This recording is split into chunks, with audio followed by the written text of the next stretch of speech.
Hello student, this video is to give you a quick recap of simple harmonic motion. Let us first understand what is periodic motion. Periodic motion is something when all parameters of the motion are repeated after a fixed interval of time, and then such motion is called as periodic motion. Hence we understand that important parameter which is time in periodic motion. The rotation of Earth around the Sun can be considered as a periodic motion because it repeats its all parameter after a fixed interval of time. The rotation of the hand clock and the minute clock in the clock and the heartbeat of a normal human being can also be considered as a periodic motion.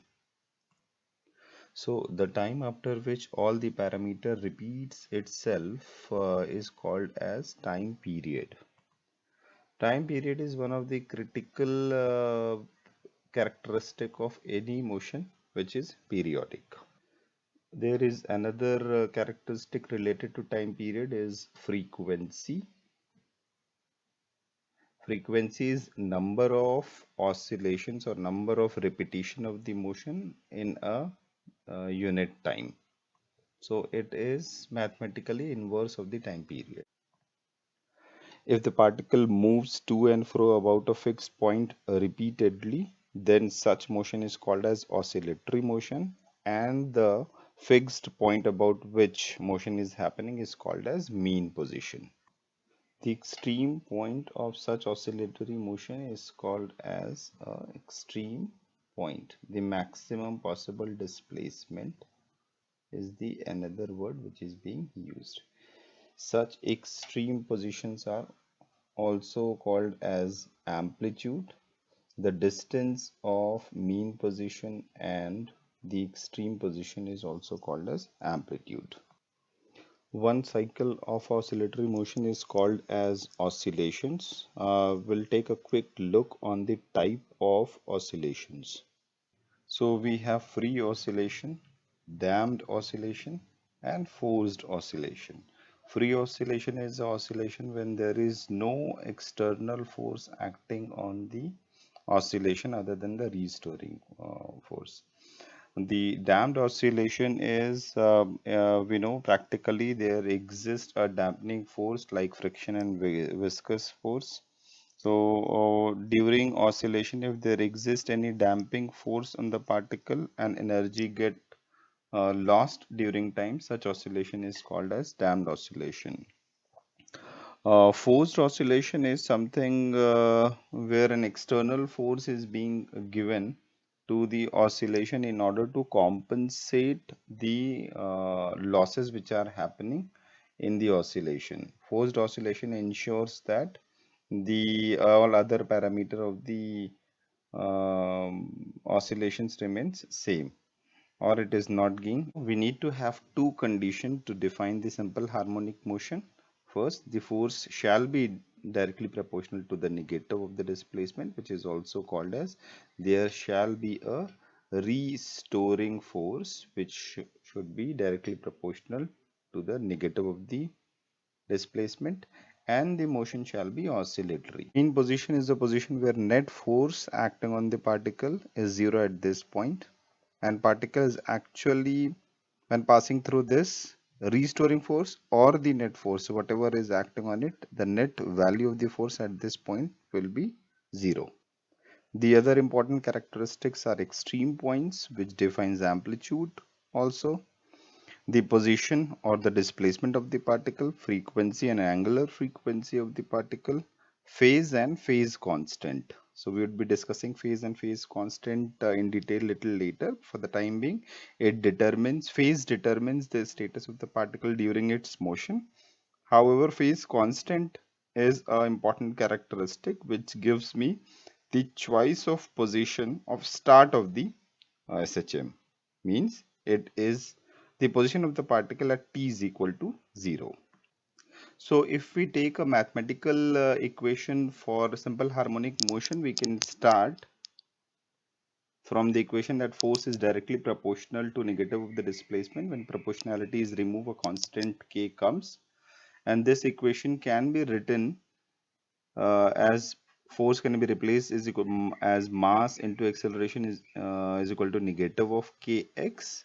Acceleration can be rewritten in the differential form as it is a second derivative of the displacement, and hence we get a equation which is also called as differential equation of the SHM, where k by m is normally replaced by a value omega. Omega is called as angular frequency, and the value of omega is given as under root k by m. What is k? K here is called as SHM constant, and m is mass of the body. Hence, using this equation, we can say that we can find out the position of the particle during its motion. This is the differential equation. This is also called as differential equation of SHM. One of the standard solution of such differential equation is x is equal to a sine omega t plus phi, where this equation gives me relation between displacement of the particle or position of the particle with respect to time. Here a is the amplitude, omega is angular frequency, its value is under root k by m, and phi is called as phase constant. We have little before understand that phase constant is a choice at which SHM start its journey. So one of the most frequent situation which we will face would be check if motion is SHM or not. So we would be using this three criteria repeatedly, where we will check if the force acting on the particle is directly proportional to negative of the displacement, or acceleration acting on the particle is negative proportional to the displacement. We can confidently say that the motion is SHM. Also, we would be applying these two conditions. These are not mandatory condition, but in most of the cases it is found that if amplitude is small or oscillation is in a straight line, these has to prevail in order to ensure SHM happens. Let us consider a equation which gives the acceleration is given by a acceleration of a motion is given by a constant into x plus cx square. Now we have to prove that this is a simple harmonic motion. If we see that acceleration is directly proportional to negative of x, but at the same time it is proportional to the x square as well, this expression is not a SHM.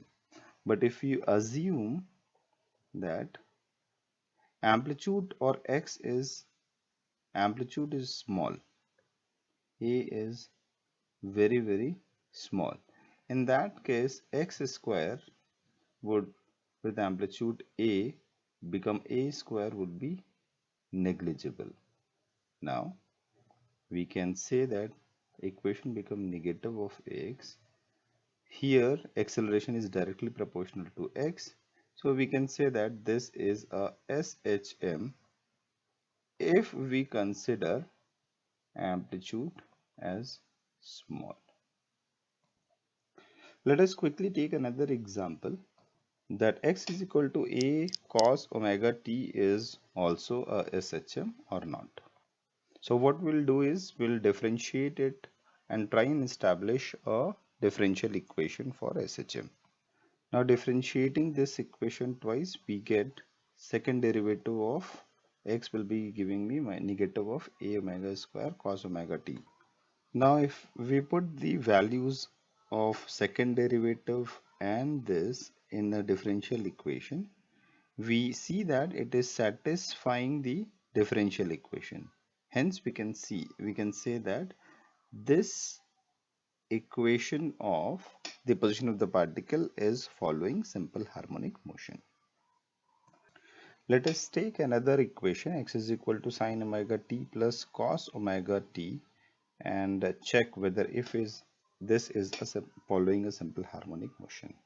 So steps we would follow here is we will try and find out second derivative of this equation and put the equation in the differential equation of SHM. If it satisfies that, we would say that this is a simple harmonic motion. Now, if you see, I differentiate this equation. First derivative would give me this, and the second derivative would give me this. If you observe, this is nothing else but representing x. So the equation becomes second derivative of displacement will be minus omega square x, which is nothing else but a differential equation of a SHM.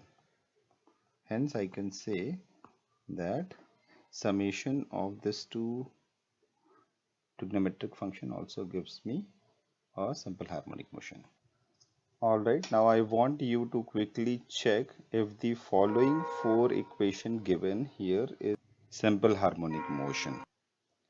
The answer to this is none of them are following simple harmonic motion. So you have to prove this. You also have to prove that if the other part of the equation x is equal to sine square omega t and x is equal to cos square omega t is following SHM. The answer to this is yes, they are following SHM. Hence, you have to prove this. Now, this is it in this video. I'll try and explain the other concept in the next video. Thank you very much.